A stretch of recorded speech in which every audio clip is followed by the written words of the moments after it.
아시다시피 모르시는 분 없겠죠? 아시다시피 저희 집에 기집애 하나, 가신 하나 이렇게 데리고 살고 있습니다. 근데 이 둘이 저희 딸 두 딸이 하루 종일 붙어서 얼마나 쫑알쫑알 그냥 왼종일 시끄럽게 부는지를 모르겠어요. 조용할 날이었거든요. 근데 뭐 그렇게 떠들어도 둘이서 사이좋게 언니야 동생아 하면서 사이좋게 그렇게 놀면 좋겠는데 그러면 좀 상관이 없는데 가만 보면 진짜 한 30분에 한 번씩 싸우는 것 같아요. 자매가 방금 전까지만 해도 막 진짜 서로 물고 빨고 하하호호 하면서 신나게 놀더니만은 금세 또 다시는 안 볼 사이 마냥 대판 싸우고 막 울고 불고 이르고 난리도 아니더라고요. 매일같이 그래요. 그러고 보면 진짜 알다가도 모르겠는 게 여자 마음이더라니까요. 여튼 그렇습니다. 근데 그러면서 막 싸우다가요, 저희 첫째 딸이다. 이제 첫째가 자기 동생이랑 그렇게 싸움이라도 나면 제일 이제 제 동생을 용서 못하는 것 중에 하나가 뭐냐면 바로 이거예요. 지한테 반말합니다. 동생이 감히 언니한테 반말하면 그때부터는 눈에서 이제 레이저 나오는 거예요. 화 있을진지요. 눈에서 레이저 겁나 예쁜 것 같더라고요. 인내와 야! 막 이제 저 둘째도 화가 나면 이렇게 반말이 튀어나오더라고요. 그러면 이제 얘가 못 참는 거죠, 첫째. 언니라고 부르라고. 야, 나 9살이거든? 너 7살이고? 나 초등학교 다니거든? 너 어린이집 다니고? 2살 더 잡수셨다고 아주 나이가 무기더라고요. 언니 소리는 꼬박꼬박 챙겨 들어야겠다는 거죠. 근데 또 한편으로는요, 지도 할 말이 없는 게 지가 더 어렸을 때, 자기가 더 어렸을 때요, 이제 막, 제 첫째가 말을 떼고 나서 어느 정도 그래도 좀 오물조물 말을 할 수 있을 때 아빠인 저를 보고 가끔씩 그렇게 불렀던 적이 있거든요. 임목사. 이제 그 말을 듣는데 반말은 아닌데 왠지 기분이 쫙하고 신기하고 좀 그랬거든요. 그 당시 이제 누가 어떤 분이 저를 부를 때 임목사 이렇게 부르시는 분도 계셨으니까 아무 생각 없이 그 어린애가 이제 자기도 따라서 불렀던 거죠. 여튼간에 막 자기도 그랬던 적이 있었는데 지 동생이 지한테 반말 쳤다고 막 승질을 내더라고요. 근데 여튼간에요. 그러고 보면요, 참 우리가 제 딸애들 얘기를 예로 들어 말씀드렸지만 그러고 보면 참 우리도 그래요. 참 많이 싸우게 된다는 거죠.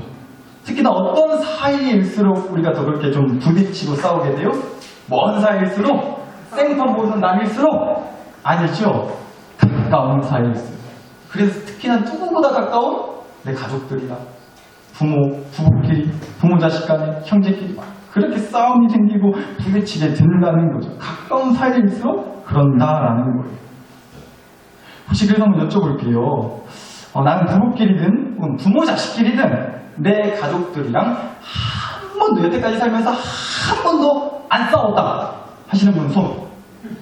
아니면 나는 오늘 교회 나오기 전에도 집에서 대판 싸우고 나왔다 손. 아무도 손 안 드시네. 그러면은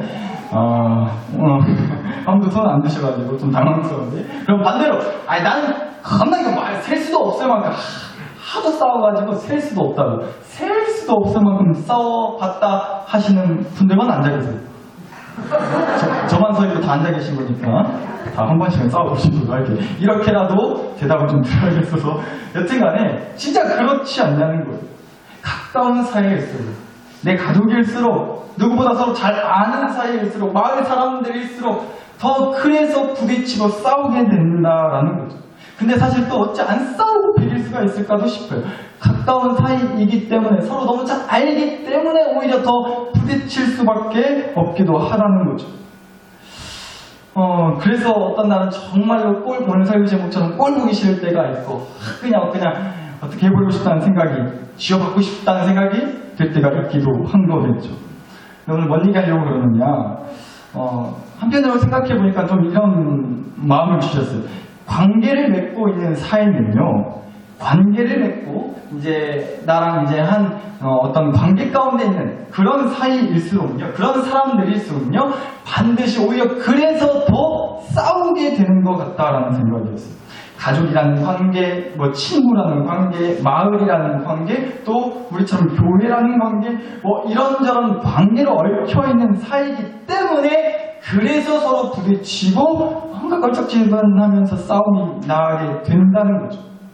만약에 관계로 얽혀있지 관계로 얽혀있지 않다면요, 사실은 싸움 날 일도 거의 없지 않냐는 거예요.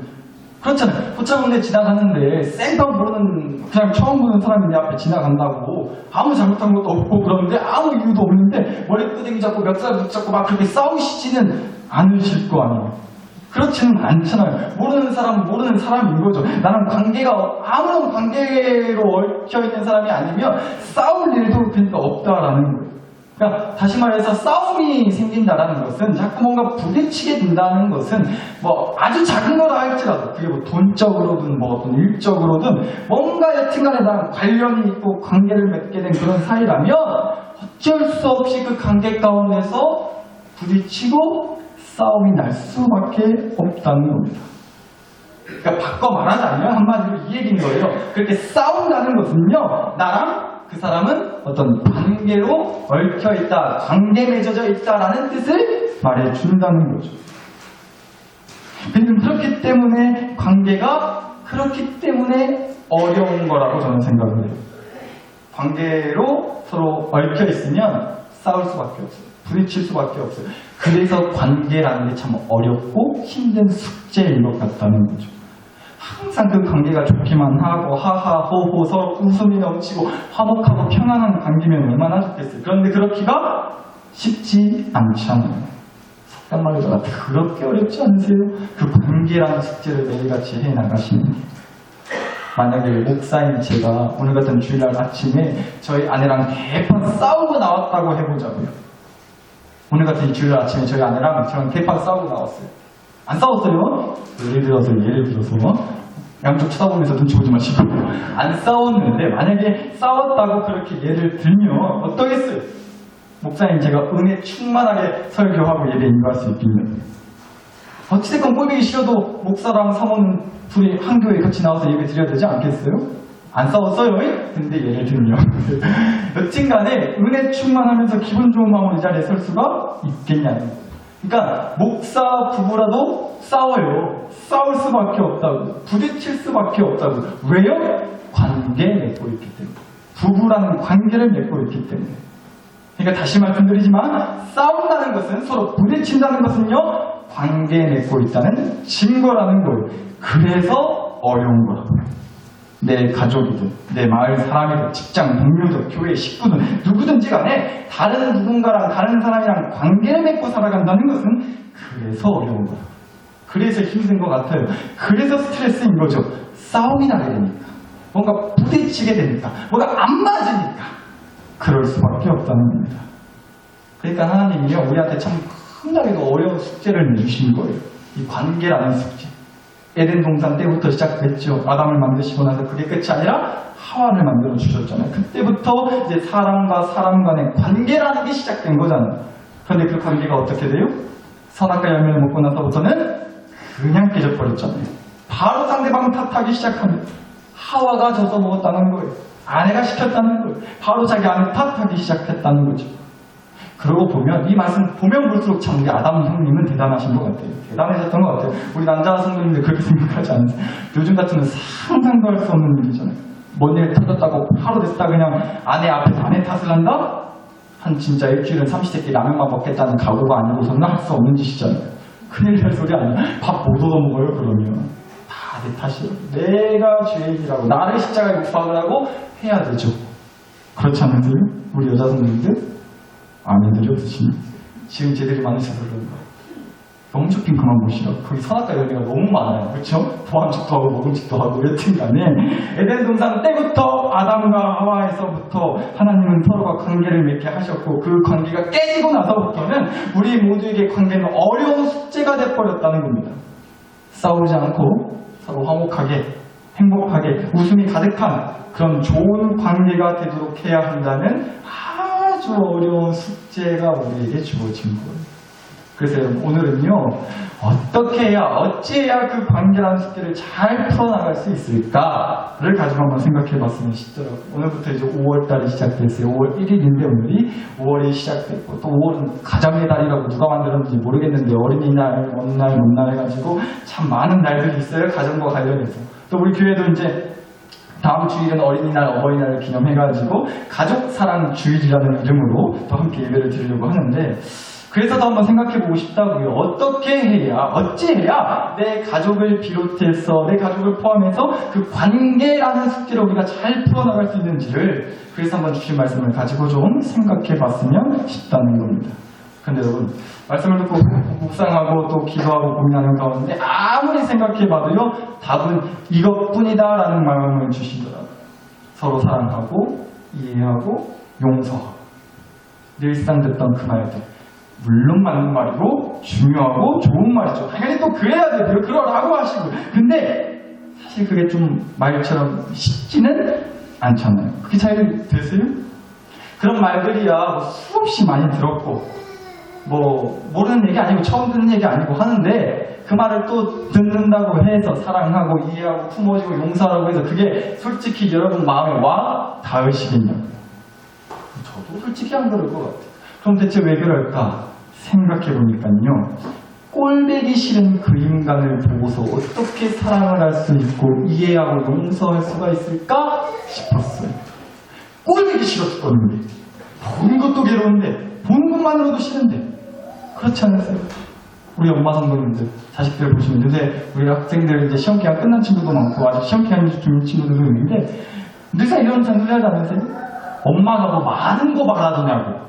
공부 하나 너한테 뭘 돈을 벌어오라고 했냐고 뭐 일을 시켰냐고 공부 쪽가 그거 하나 하라는데도 무엇이 그렇게 말이 많고 공부 안 했다냐고 뭐라 하실 것 같은데 근데 여러분도 조금 이제 나이를 먹어 가시면서 깜빡깜빡 하시는 것 같은데 시간이 조금만 돌려가지고 학생 때를 한번 생각해 보세요. 돌아가 보세요. 공부하는 거 그거 하나 했어요 우리도? 그랬는데 그거 하나 하기가 쉬우셨냐고요. 우리 시각이 거기 싫었잖아요. 하나님이 그냥 놀라운 은사를 주셔가지고 책만 폈다 하면 그냥 졸릴지어다 하는 은사 주셨잖아요. 그래서 지금도 성경책 펴놓고 잠잘지어다 하고 지금 그러시고 계신 것인데 여튼 간에 우리 학생들한테 많은 거 바라지 않는다고 공부만 좀 잘했으면 좋겠다고 막 그런 얘기들을 하실 것 같은데 그렇기 때문이라도 우리가 상대방을 바라볼 때 자꾸만 뭔가 마음에 안 들고 내 말을 따르지 않고 그래서 잔소리가 나오고 그래서 꼴보기 싫고 하는 그런 마음이 생기다 보니까 사랑하고 무조건 이해하고 용서하고 품어주기가 말처럼 솔직히 쉽지는 않다라는 것입니다. 그러니까 사실 꼴보기 싫은 그 사람을 바라보면서 사랑해라 말은 좋고 맞는 말인데 서로의 관계 회복을 위해서 우리가 정말로 잘 해낼 수 있을지는 솔직히 자신 없는 얘기일 것 같다는 거죠. 그래서 다시 질문이요. 그럼 어쩌면 좋냐? 그 사람 꼴보기 싫어 죽겠어서 도저히 사랑이 안 되는데 그래서 생각해보니까 이런 답을 주시더라고요. 꼴보기 싫은 그 인간 도저히 사랑이 안 되고 용서가 안 되면요 일단 보지 말자는 겁니다. 그 사람을 보면 안 돼요. 꼴보기 싫으시면 안 보시면 되는 거죠. 일단은 시선을 거두자라는 거예요. 관계 회복을 위해서 오히려 그 꼴보기 싫은 그 사람을 보지 마시고 그 전에 그 시선을 돌려서 나를 보자는 거예요. 내 자신을 한번 바라보자라는 겁니다. 갑자기 또 뭔 얘기냐? 갑자기 얘기가 왜 그렇게 튀냐? 한마디로 이런 얘기인 거예요. 내가 남과 관계를 잘 맺으려면 먼저는요, 저는 그렇게 생각해요. 먼저는 내가 나 자신과 관계를 잘 맺어야 하겠다는 거예요. 사랑해라, 이해해라, 용서해라 그렇게 되도 않는 말로 상대방이랑 관계 회복하려고 막 너무 용 쓰다가 상처받으시고 되려 맥 빠지고 기운 빠져 하지 마시고 그 시선을 상대방에서 나한테로 돌려보자라는 겁니다. 내 스스로가 나와 관계를 잘 맺고 있는지부터 보자라는 거예요. 과연 나는 나 자신을 얼마나 사랑하고 있는지 나는 나를 얼마나 용서하고 있는지 나는 나를 얼마나 응원하고 있는지 그 나와 자신과의 관계를 먼저 점검해 봤으면 좋겠다는 생각을 일단은 주시더라고요. 그런데 여러분 그러고 나서도요 실은요 여기까지 설교를 쓰고 나서 솔직히 설교문을 본 저도 어이가 없더라고요. 왜냐하면 제가 봐도 그것도 어렵기 때문이라는 생각이 들었기 때문에 그랬어요. 남이랑 관계 맺는 것도 어렵지만요 내가 나 자신과 관계를 잘 맺는 것도 겁나게 어렵다라는 생각이 솔직히 좀 들었거든요. 전에도 이런 말씀 드린 것 같은데 여기 거울이 있어요. 여러분 뭐 지금 각자 거울 안 갖고 계시니까 제가 이렇게 거울을 가지고서 제 얼굴을 보는 것처럼 여러분도 그냥 거울이 이제 여러분 손에 거울이 있다고 생각하시고 거울로 여러분 얼굴을 본다고 한번 상상을 해보시게요. 보이시죠 이제? 보인다고 좀 해주세요. 네. 여러분 지금 거울로 여러분 얼굴을 보고 있어요. 보니까 어떠세요? 거울에 비친 여러분의 얼굴을 보니까 잘난 것 같아요? 못난 것 같아요? 잘난 것 같다 하시는 분들은 내일 당장 고창병원이나 보통 외국병원을 한번 가보시는 걸 적극 추천해 드립니다. 공주병 완장병은 주님도 어떻게 손 못 대시고 손 나오세요? 중병이에요. 꼭 가보세요. 여튼간에. 잘나셨죠. 그럼요. 근데요, 혹시 이렇게 생각하시는 분들이 계실지 모르겠어요. 왜 이렇게 못났냐고. 아이고 주름살, 아이고 들킨 것 좀 보라고. 아이고 머리 빠진 것 좀 보라고. 제 얘기 아니에요. 안쓰러운 눈빛으로 쳐다보지 마세요. 거울을 보면 왠지 모르겠는데 그렇게 못난 구석만 보이는 거예요. 뭔가 부족한 모습이 보이는 거예요. 뭔가 아쉬운 거예요. 뭔가 서러운 거예요. 제가 이렇게 저도 이렇게 이제 여러분한테 그렇게 말씀드렸지만 제가 이렇게 지금 거울에 비친 제 얼굴을 볼 때 저는 어떤 생각이 들 것 같으세요? 제가 그런 얘기 들었어요. 요즘 시대는요, 교회도요, 목사님 얼굴 보고 뽑는데요. 교회들도 목사님 얼굴 보고 고른다고 하더라고요. 그 교회 목사님 인물이 흔하냐, 안 흔하냐, 잘생겼냐, 못생겼냐, 이게 되게 따진다 그러더라고요. 제가 그 얘기를 듣고 정말로 깨달았다니까요. 그래서 여러분들이 오늘도 우리 나사렛 교회를 나오셨구나. 그래서 여러분들이 나사렛 교회를 못 끊으시는 거구나. 목사 얼굴이 쟤 어때요? 할렐루야잖아요. 그렇죠? 굉장히 비협조적이신데 여튼간에 그런 걸로 하시게요. 여튼간에 우리 목사님이 병원 가봐야겠다는 그런 눈빛 들으신 것 같은데 여튼간에요. 그래서 내 자신과 내가 관계 맺기가 어려울 수 있겠다라니까요. 저도 그래요. 거울을 보는데 왠지 왜 그렇게 막 못난 모습만 보이고 부족한 모습만 보이는지. 혹시 여러분도 여러분 자신을 거울로 들여다보셨을 때 자꾸만 내 자신의 부족함과 아쉬운 것들이 눈에 보여서 내 스스로가 한없이 위축되는 거예요. 쪼그라드는 거예요. 자신감은 점점 바닥으로 떨어지고 내가 부족한 거, 약한 거, 없는 거 그런 것만 보여서 자꾸만 숨게 된다고요. 피하게 된다고요. 자신감이 떨어져 위축되고 쪼그라든다라는 겁니다. 그러면 자기 스스로와의 관계가 사실은 좋은 게 아니에요. 스스로 관계 맺는 게 굉장히 어려울 수 있단 말인 거죠. 그런데 여러분, 이렇게 자기 자신이랑 관계가 안 좋은 사람은요, 보통 그래요. 남들이랑도 관계가 좋을 수가 없을 것 같더라고요. 나랑도 관계가 안 좋은데 남들이랑 관계 맺는 거 절대 쉽지 않을 것 같더라고요.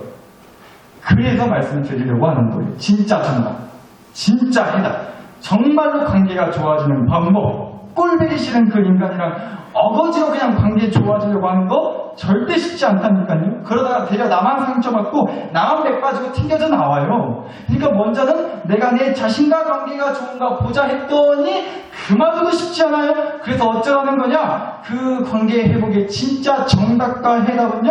그래서 바로 이거라고요. 무엇이냐? 바로 하나님과의 관계가 어쩐지 거기에 시선을 돌려보자라는 겁니다. 그럼 꼭 기억하셔야 되는 게 에덴 동산에서 아담과 하와가 관계를 맺기 전에 그 둘이 서로 관계를 맺기 전에 아담은 먼저 누구와 관계 맺어져 있었어요? 하나님과 관계 맺어져 있었어요. 근데 선악과 열매를 먹고 나서 하나님과의 관계가 그렇게 깨지고 나니까 아담은요 자기 자신과의 관계가 깨졌어요. 쪼그라들었죠. 위축되는 거예요. 그러면 숨게 된다니까요. 자신감이 떨어져요. 그래서 아담이 선악과를 먹고 나서 나무 뒤로 그렇게 숨었는지도 모르겠어요. 그리고 그렇게 하나님과의 관계가 파손하고 그래서 자기 자신과의 관계도 위축되고 하니까 덩달아 남과도 하와와의 관계도 당연히 덩달아 깨져버릴 수 없는 거죠. 그러니까 뭐냐면요. 결론적으로 문제가 생기게 된 게 그 관계들의 문제가 생기게 된 것이 누구와의 관계가 깨지기 시작하면서부터였어요? 바로 하나님과의 관계가 깨지기 시작하면서부터였던 거 아니냐고요. 그래서 말씀드리는 거라고요. 내 가족과 내 이웃과 내 주변의 사람들과 관계가 회복되고 좋은 관계가 되고 사랑이 넘치는 관계가 되게 하기 위해서 가장 확실하고 정확하고 명쾌한 해답과 정답은 뭐다? 누구와의 관계를 먼저 회복해야 된다? 하나님과의 관계를 회복해야 된다는 거예요. 여러분 오늘 주신 말씀이 또 출애굽기예요. 제가 이 출애굽기 말씀을 다시 또 묵상하고 있거든요. 개인적으로 저는 창세기부터 요한계시록까지 성경 말씀 중에 출애굽기 말씀을 좀 사실 개인적으로 제일 좋아해요. 제일 많이 본 말씀이 출애굽기 말씀일 거예요. 근데 이 말씀은요, 이 출애굽기 말씀, 모든 성경 말씀 다 그렇지만 보면 볼수록 또 새롭더라고요. 그래서 오늘 또 출애굽기 말씀을 나누게 됐는데, 여튼간에 이 출애굽기 말씀을 보시면 출애굽한 애굽 땅에서 나온 이스라엘 백성들이 시내산이라고 하는 산에 도착하게 돼요. 그런데 그 시내산에 도착하고 나서 하나님이 백성들한테 어떤 말씀을 하시려고, 십계명 말씀도 주시고 이런저런 말씀을 하시려고 신호를 하셨어요. 번개가 치고 나팔 소리가 들리고 연기가 나고 그러자 백성들이 벌벌 떨면서 이게 뭔 일이다 싶어가지고 벌벌 떨면서 두려워하고 무서워했다는 거죠. 그러고 나서 이 백성들이 모세한테 이렇게 얘기를 했다는 거예요. 출애굽기 20장 18절 19절 말씀 한번 보겠습니다. 무 백성이 우레와 번개와 나팔 소리와 산의 연기를 본지라 그들이 볼 때에 떨며 멀리 서서 모세에게 이르되 당신이 우리에게 말씀하소서 우리가 들으리이다. 제가 무슨 갑자기 소리가 들리는 것 같아서 아무 소리 안 들리죠? 예, 제가 거기 소리 들었나? 죄송합니다. 하여튼 우리가 들으리이다. 하나님이 우리에게 말씀하시지 말게 하소서 우리가 죽을까 하나이다 라고 백성들이 얘기를 했습니다. 근데 이 말씀을 가지고 우리가 이걸 볼 수가 있다는 거죠. 백성들이 이 지도자 모세를 굉장히 뭐 하고 있는 것처럼 보이세요? 의지하고 있다고 좀 느껴지지 않으세요? 너무 무서워서, 도저히 하나님의 말씀을 직접 듣기가 너무나 벌벌 떨리고 무서우니, 모세 당신이 대신 좀 전달해달라고, 대신 말해주라고 얘기를 하고 있잖아요. 그러니까 백성들이 굉장히 모세를 의지하고 있는 거예요. 모세를 앞세우고요, 자신들 앞에 앞세우고, 모세를요, 자신들의 대표로 생각하고 있었다는 거죠. 그런데 여러분, 이 백성들이 원래부터 그렇게 모세를 자신들의 대표로 의지하면서 의지할 만한 사람으로 그렇게 생각하지 않았었어요. 무슨 모세가 자기들의 대표고 자기들이 의지할 사람으로 생각을 해요. 완전히 딴판이었어요. 처음에 원래부터는. 모세가 애굽 나라의 왕자로 살던 때였는데 자기 민족인 이스라엘 사람이 애굽 나라에서 노예살이 할 때 얘기해요. 죽어라 될 때 자기 민족 사람들이 고생하는 걸 모세가 보고 홧김에 그냥 애굽 사람 하나를 모세가 죽이게 돼요. 그리고 그 다음날 또 이제 모세가 밖에 나가봤더니 이번엔 이스라엘 사람 둘이서 싸움이 난 거예요. 싸움이 붙었어요. 그걸 또 보고 모세가 오지랖 더 넓죠. 모세가 다가가서 싸움을 뜯어말렸다는 거예요. 그런데 그러자 돌아오는 말이 이랬어요. 출애굽기 2장 13절 14절입니다. 이튿날 사람을 죽이고 다음날 다시 모세가 나가니까 두 히브리 이스라엘 사람이 서로 싸우는지라 그 잘못한 사람에게 모세가 말하되 네가 어찌하여 동포를 치느냐 하매 그가 이르되 누가 너를 우리를 다스리는 자와 재판관으로 삼았느냐 라고 뭐라 했다는 거죠. 보세요. 이때까지만 하더라도 백성들에게 모세는요, 자기들을 다스리는 지도자도 문제를 해결해주는 재판관도 분명 아니었어요. 전혀 믿고 따를 만한 좋은 관계처럼 보이지 않았다고요. 그런데 이랬던 관계가 완전히 뒤바뀌게 됐다는 거예요. 출애굽하고 나서 시내산에 도착했을 때는 앞서 20장 말씀 보셨지만 백성들이 두렵고 떨리고 무서운 상황에서 가장 먼저 찾는 사람이 누구였어요? 모세였단 말이에요. 자신들의 지도자, 자신들이 믿고 의지할 수 있는 대표라고 생각했던 사람 분명 이제 모세가 된 거예요. 그럼 질문이에요. 대체 어떤 차이가 이들의 관계의 변화를 가져오게 된 걸까요? 백성들과 모세 사이의 관계가 어떻게 이렇게 좀 바뀔 수 있게 되었냐는 거예요. 어떤 차이 하나가. 뭐 때문에? 그 답을 오늘 주신 말씀에서 볼 수 있겠더라고요. 다시 봅니다. 오늘 주신 출애굽기 15장 1절과 2절. 이때에 모세와 이스라엘 자손이 이 노래로 여호와께 노래하니 이랬을 때 내가 여호와를 찬송하리니 그는 높고 영화로우시며 맑아 그 탄자를 바다에 던지셨음이로다. 여호와는 나의 힘이요 노래시며 나의 구원이시로다. 그는 나의 하나님이시니 내가 그를 찬송할 것이요 아버지 하나님이시니 내가 하나님을 높이리로다 라고 노래했다는 거죠. 출애굽한 애굽 땅에서 나온 이스라엘 백성들이 애굽 나라 군대를 죽어라 뒤에서 출애굽한 이스라엘 백성들을 향해서 이제 애굽 나라 군대들이 뒤에서 죽어라 쫓아왔었어요. 근데 앞에 떡하니 이 백성들 앞에 떡하니 홍해 바다라고 하는 바다가 앞에 나타나게 된 거죠. 그랬더니 어떻게 됐어요? 하나님께서 그 홍해 바다를 두 동강 내셔가지고 쫙하니 갈라지게 해주셨고 백성들은 무사통과 애굽 나라 군대들은 아주 박살이 나버렸잖아요. 그 홍해바다 사건 후에 하나님께 불러드렸던 찬송의 가사였던 거예요. 방금 보신 말씀. 이스라엘 백성들이 정말 승리한 기쁨에 신나서 좋아라 불렀지 않았겠어요? 이 찬송 노래를. 그런데 여러분, 말씀 다시 보시면 1절에 이 말씀의 핵심, 좀 눈여겨보셨으면 하는 것은 모세도 그 노래를, 찬송을 불렀다는 거예요. 그리고 특히나 모세를 먼저 얘기하고 있어요. 모세와 이스라엘 자손이 이 노래로 여호와께 노래했다고요. 모세를 또 특별히 먼저 얘기하고 있어요. 뭐 순서가 누가 먼저고 누가 뒤냐 뭐 중요하지 않을 수도 있겠지만 한번 생각해 볼 수 있지 않겠냐는 거예요. 분명 모세도 하나님을 찬송한 노래를 불렀고 아마 모세를 먼저 얘기했던 것은 아마도 저는 그랬을 것 같아요. 모세가 선창한 거죠. 먼저 부른 거예요. 그리고 백성들이 따라서 부르지 않았을까 싶더라고요. 여튼간에 뭐 그랬든 저랬든 이 찬송의 가사를 보면 하나님을 찬송한다는 얘기예요. 한마디.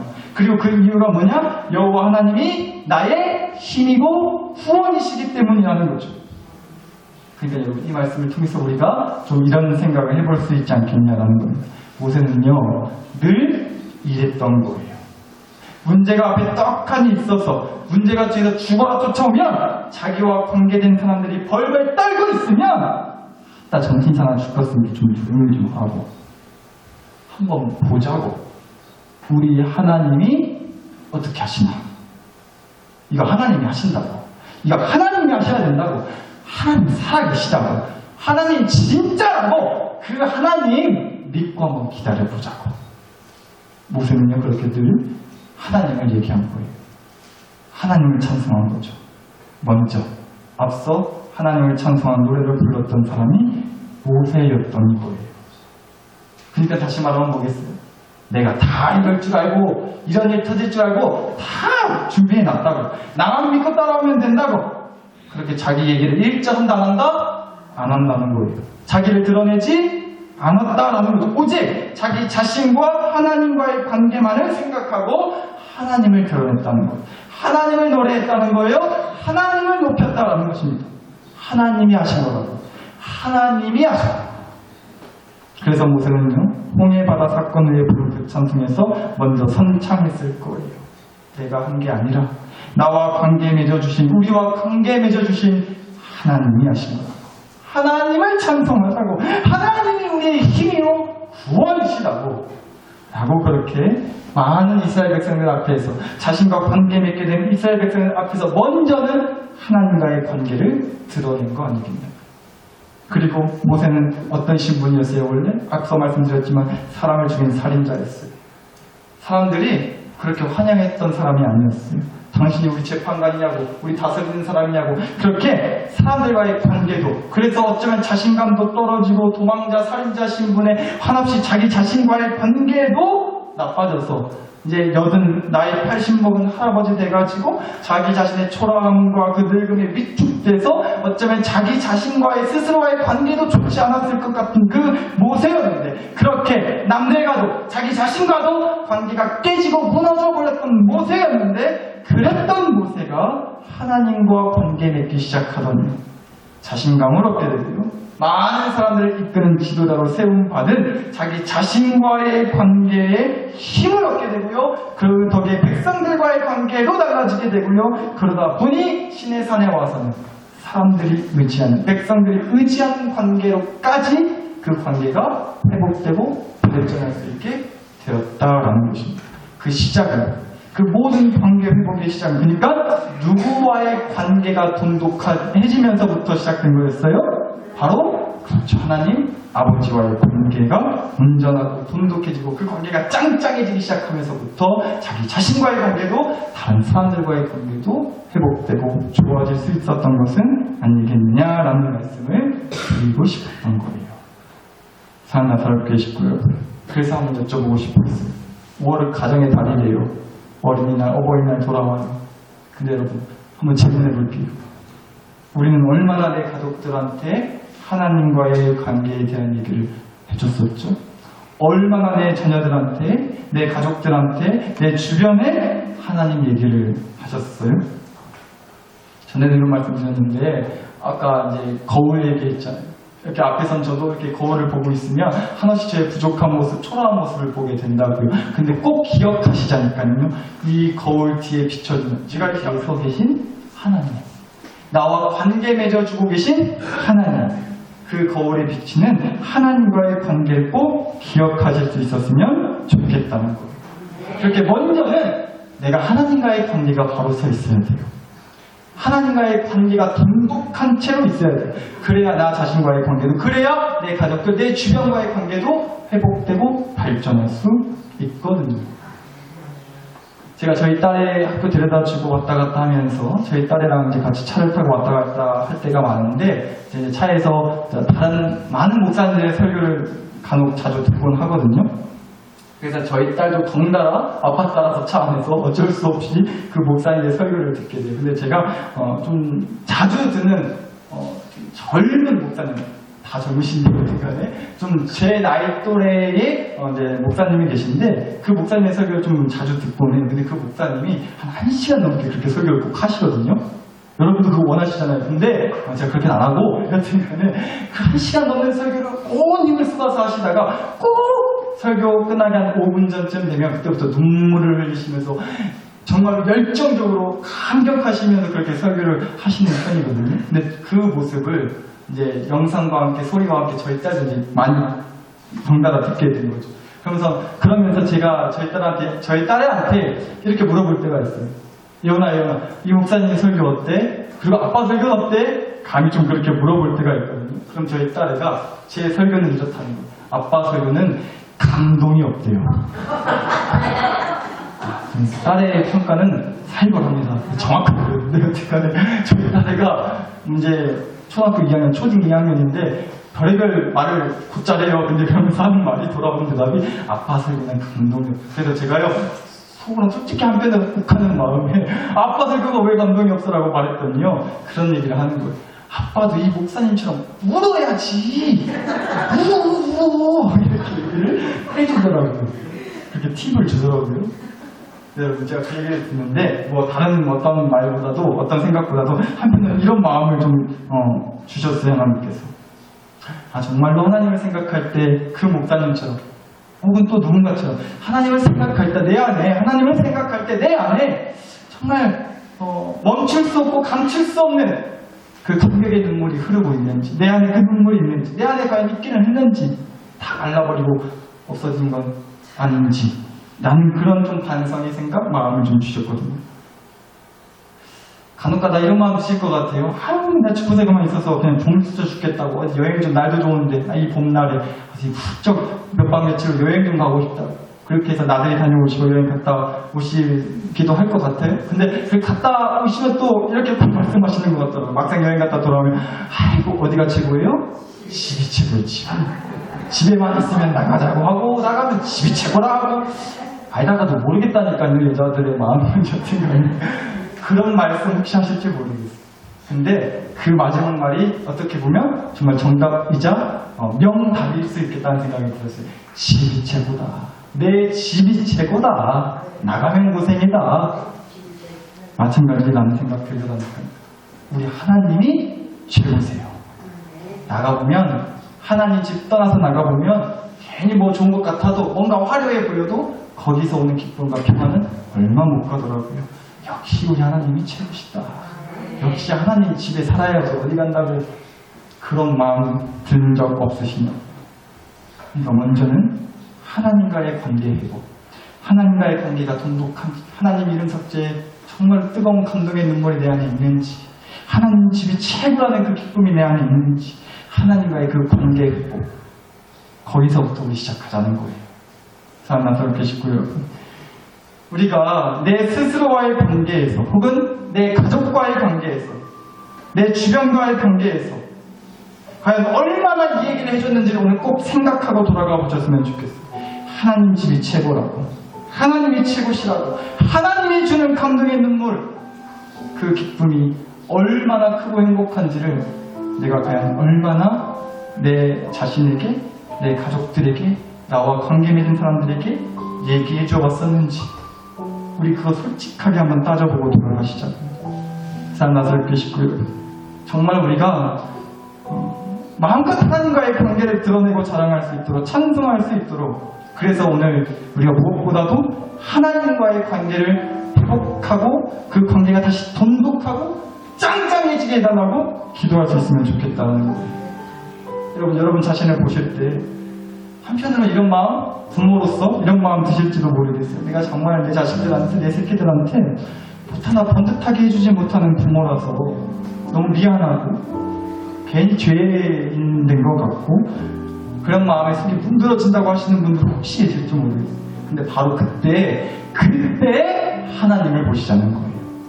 시선을 돌려서 나와 관계 맺어주신 하나님을 보시고 하나님 얘기를 해주자니까. 내가 해줄 수 있는 거 얘기해주지 말고 하나님이 해주실 수 있다라는 믿음을 얘기해주자. 내 자신에게, 내 자녀들에게, 내 부모에게, 내 남편, 내 아내한테, 내 가족들에게, 내 주변에게. 이 애비가 가진 거 없고 해줄 수 있는 건 많지 않아도 하나님만큼은 확실하다고, 하나님과의 관계는 돈독하다고, 짱짱하다고 우리 이 얘기해주면서 관계 회복을 소원하고 꿈꿔보자고요. 이 시간 그럴 수 있게 해달라고 함께 기도했으면 좋겠습니다. 주신 말씀과 은혜를 가지고 여러분 자신과 가정과 교회를 위해 우리 마음과 함께 간절히 기도를 드리겠습니다. 함께 기도하시겠습니다.